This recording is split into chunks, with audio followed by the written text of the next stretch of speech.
तप से मनुज दिव्य बनता है, षड विकार से लड़ता है, तन की समर भूमि में लेकिन काम खड्ग ही करता है। कहता है इतिहास जगत में हुआ एक ही नर ऐसा, रण में कुटिल काल समक्रोधी, तप में महाशूर्य जैसा। यह कुटीर है उसी मुनि परशुराम बलशाली का, भृगु के परम पुनीत वंशधर, व्रती वीर प्रणपाली का। इसीलिए तो मैं कहता हूं, अरे ज्ञानियों खड्ग धरो, हर न सका जिसको कोई भी, भूखा वह तुम त्रास हरो। धस जाए वह देश अतल में, गुण की नहीं जहां पहचान, जाति गोत्र के बल से ही आदर पाते हैं जहां सुजान।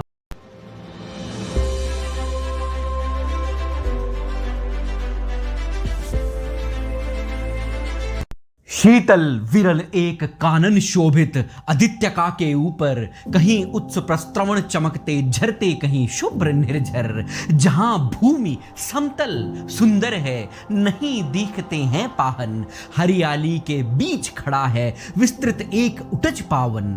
आसपास कुछ कटे हुए पीले धनखेत सुहाते हैं, शशक मूस गिलहरी कबूतर घूम घूम कण खाते हैं। कुछ तंद्रिल अलसित बैठे हैं, कुछ करते शिशुकालेहन, खाते कुछ शाकाल्य दिखते, बड़े तुष्ट सारे गोधन। हवन अग्नि बुझ चुकी, गंध से वायु अभी परमाती है, भीनी भीनी महक प्राण में मादकता पहुंचाती है। धूम धूम चर्चित लगते हैं तरु के शाम छदन कैसे, झपक रहे हो शिशु के अलसित कजरारे लोचन जैसे। बैठे हुए सुखद आतप में मृग रोमंथन करते हैं, वन के जीव विवर से बाहर हो विश्रब्ध विचरते हैं। सूख रहे चीवर सराल को नन्ही ही झुकी टहनियों पर, नीचे बिखरे हुए पड़े हैं इंगुद से चिकने पत्थर। अजिन दर्भ पालाश कमंडलु, एक और तप के साधन, एक और टंगे धनुष तुणीर, तीर बरछे भीषण। चमक रहा तृण कुटीर द्वार पर एक परशु आभाशाली, लौह दंड पर जड़ित पड़ा हो मानो अर्ध अंशुमाली। श्रद्धा बढ़ती अजिन दर्भ पर, परशु देख मन डरता है, युद्ध शिविर या तपोभूमि यह समझ नहीं कुछ पड़ता है। हवन कुंड जिसका यह, उसके ही क्या है ये धनुष कुठार, जिस मुनि की है यह सुआ, उसकी कैसे हो सकती तलवार।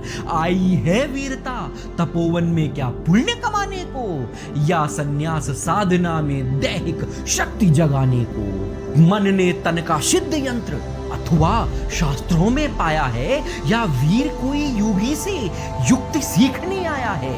परशु और तप ये दोनों वीरों के ही होते श्रृंगार, क्लीव न तो तप करता है ना तो उठा सकता तलवार। तप से मनुज दिव्य बनता है, षड विकार से लड़ता है, तन की समर भूमि में लेकिन काम खड्ग ही करता है। किंतु कौन नर तपोनिष्ठ है यहां धनु धरने वाला, एक साथ यज्ञाग्नि और असी की पूजा करने वाला। कहता है इतिहास जगत में हुआ एक ही नर ऐसा, रण में कुटिल काल समक्रोधी, तप में महाशूर्य जैसा। मुख में वेद पीठ पर तर्कस, कर में कठिन कुठार विमल, शाप और शर दोनों ही थे जिस महान ऋषि के संबल। यह कुटीर है उसी मुनि परशुराम बलशाली का, भृगु के परम पुनीत वंशधर, व्रती वीर प्रणपाली का। जी हाँ, परशुराम जी की कुटीर के आसपास का ये दृश्य आप देख रहे थे। और कौन है वहां जो कि युक्ति सीखने आया है, आप देखिएगा कि हाँ वही कर्ण की जांघों पर अपना मस्तक धरकर सोए हैं तरवर के नीचे आश्रम से किंचित हटकर। पत्तों से छन छन कर मीठी धूप माघ की आती है, पड़ती मुनि की थकी देह पर और थकान मिटाती है। कर्ण मुग्ध हो भक्ति भाव में मग्न हुआ सा जाता है, कभी जटा पर हाथ फेरता, कभी पीठ सहलाता है। चढ़े नहीं चीटियां वदन पर, पड़े नहीं तृपात कहीं, कर्ण सजग है उचट जाए गुरुवर की कच्ची नींद नहीं। महाबलशाली गुरु परशुराम अपने परम शिष्य कर्ण की जंघा पर लेटे हुए हैं और कर्ण अपनी वैचारिक यात्रा में निकल पड़ता है। देखिएगा, वृद्ध देह तप से कृश काया, उस पर आयुध संचालन, हाय पड़ा श्रम भार देव पर असमय यह मेरे कारण, किंतु वृद्ध होने पर भी अंगों में है क्षमता कितनी, और रात भर मुझ पर दिखलाते रहते ममता कितनी। कहते हैं ओ वत्स पुष्टिकर भोग न तू यदि खाएगा, मेरे शिक्षण की कठोरता को कैसे सह पाएगा। अनुगामी यदि बना कहीं तू, खान पान में भी मेरा सूख जाएगा लहू, बचेगा हड्डी भर ढांचा तेरा। जरा सोच कितनी कठोरता से मैं तुझे चलाता हूँ, और नहीं तो एक पाव दिन भर में रक्त जलाता हूँ। इसकी पूर्ति कहाँ से होगी बना अगर तू सन्यासी, इस प्रकार तो चबा जाएगी तुझे भूख सत्यान्यासी। पत्थर सी हो मांसपेशियां, लोहे से भुजदंड अब है, नस नस में हो लहर आग की, तभी जवानी पाती जय। विप्र हुआ तो क्या रखेगा रोक अभी से खाने पर, कर लेना घनघोर तपस्या वय चतुर्थ के आने पर। जी हाँ, वय चतुर्थ, चौथा आश्रम सन्यास का, तब कर लेना तपस्या। ब्राह्मण का है धर्म त्याग, पर क्या बालक भी त्यागी हो। जन्म सात शिलोच्छ वृत्ति के, क्या वे अनुरागी हो। क्या विचित्र रचना समाज की, गिरा ज्ञान ब्राह्मण घर में, मोती बरसा वैश्य बेस में, पड़ा खड्ग क्षत्रिय कर में। खड्ग बड़ा उद्दत होता है, उद्दत होते हैं राजे, इसीलिए तो सदा बजाते रहते वे रण के बाजे। क्यों 25 बार धरती को क्षत्रिय विहीन कर दिया था परशुराम ने। ये थी उनकी शिक्षाएं जो कर्ण के मन में विचरण कर रही हैं। गुरु ने कहा है कि खड्ग बड़ा उद्धत होता है, उद्धत होते हैं राजे, इसीलिए तो सदा बजाते रहते वे रण के बाजे। और करे ज्ञानी ब्राह्मण क्या, असी विहीन मन डरता है, बिना तलवार के तो राजा भी नहीं मानने वाला। और करे ज्ञानी ब्राह्मण क्या, असी विहीन मन डरता है, राजा देता मान, भूप का वह भी आदर करता है। सुनता कौन यहाँ ब्राह्मण की, करते सब अपने मन की, डुबो रही शोणित में भूको, भूपों की लिप्सारण की। और रण भी किस लिए, नहीं जग से दुख दैन्य भगाने को, पर शोषक पत भ्रांत मनुज को, नहीं धर्म पर लाने को। रण केवल इसलिए कि राजे और सुखी हों, मानी हों, और प्रजाएं मिले उन्हें वे और अधिक अभिमानी हों।